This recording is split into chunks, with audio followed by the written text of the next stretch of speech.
And by the way, I've got a theme for this seminar, for these 2 days. The evening seminar, the theme was, the major key to your better future is you.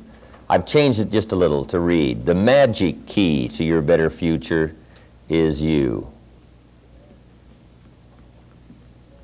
There's magic in a smile. There's magic in a handshake.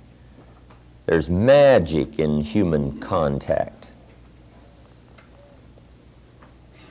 There's magic in believing. In fact, that's a good book if you haven't got it. Add it to your library. The Magic of Believing by Bristol. Good book. Anyway, hopefully these 2 days we'll talk a little bit more and maybe discover some more of the magic of human contact, human ability, human potential. And communication is one of those major skills to develop. See if you can't find the magic within you that can reach other people. How to affect other people with words. Major challenge. To get your ideas across, to get people to understand what you're trying to say, get them to understand how you feel. And at first, words are a bit clumsy when it comes to trying to express an emotion or an idea or a feeling, but if you'll practice it, and especially if you know the components of good communication, it'll really start to help. I heard the story about the preacher in the back country down in the southern part of the United States was taking over this little country church for the first time, and he was up preaching his first sermon. And he said, congregation, first of all, this church has got to crawl. And in order for this church to crawl, everybody's got to show up and do their Christian duty. And if everybody will show up and do their Christian duty, this church can begin to crawl. And the congregation understood what the preacher said, and they all responded, let it crawl, preacher, let it crawl. He said, next, this church has got to get up and walk.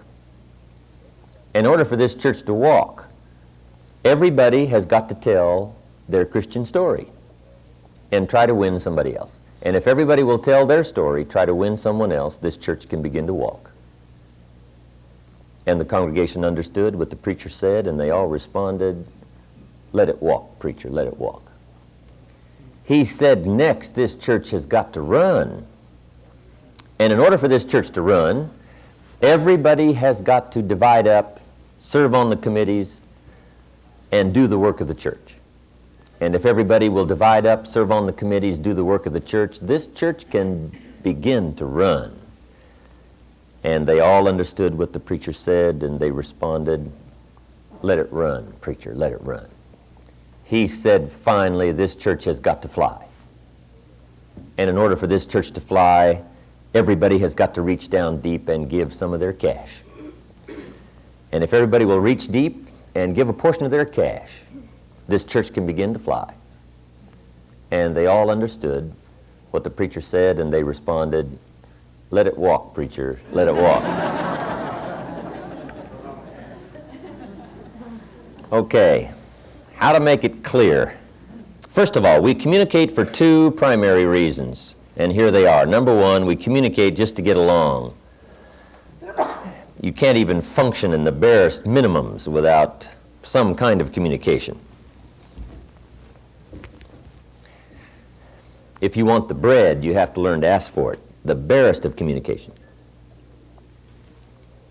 So that's number one. Here's number two. We communicate to accomplish some purpose, a specific purpose.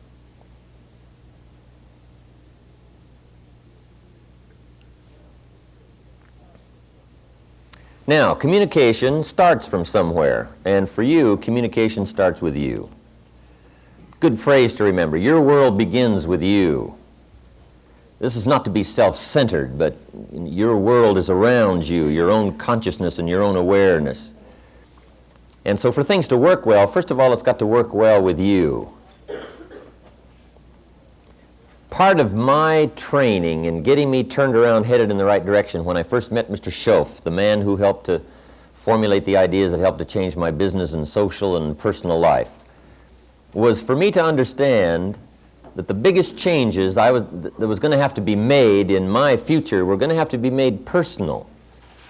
I kept hoping the weather would change, and the government would change, and prices would change, and my neighbors would change, and the people would change, and my friends would change, and that the economy would change, and that the country's direction would change. I kept waiting for change all around. And then he's the one who taught me. What changes your world is not wishing for change. What changes your world is changing. You've got to change. And sure enough, As a Man Thinketh, a book by James Allen, there's a little phrase in there that says, humans are rather strange. We curse the effect and nourish the cause.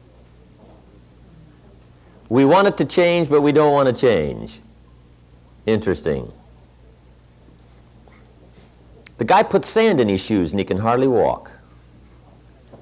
And you say, well, how can you walk with that sand in your shoes? The guy says, I can hardly walk. You say, well, why do you do that? I said, I don't know. I've just been doing it for years. Incredible. The guy puts tacks in his bed and he can hardly sleep. You say, well, how can you sleep with all those tacks in your bed? The guy says, I can hardly sleep. You say, well, why would you do that? He said, I don't know. It's been in the family for years. I mean, we just do things like that. Interesting why we would wish for it to change, hoping it will change, but resisting change. Now, once you understand that all of it starts with you, now you can start making some incredible progress. And good communication with you, for you, that happens to you, the great majority of it starts with you.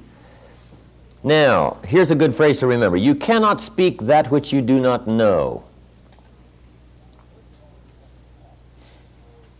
First of all, you've got to have it before you can speak it, before you can share it.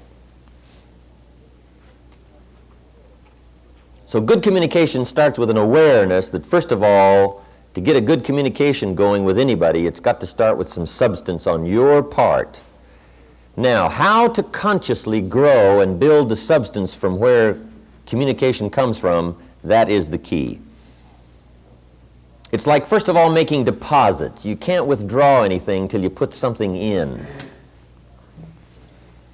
We all need to be consciously aware every day of gathering up the ideas, the inspiration, the feelings that we're going to use for future communication. Future meaning maybe in the next 5 minutes, but maybe the next 5 days, 5 weeks, 5 months, 5 years.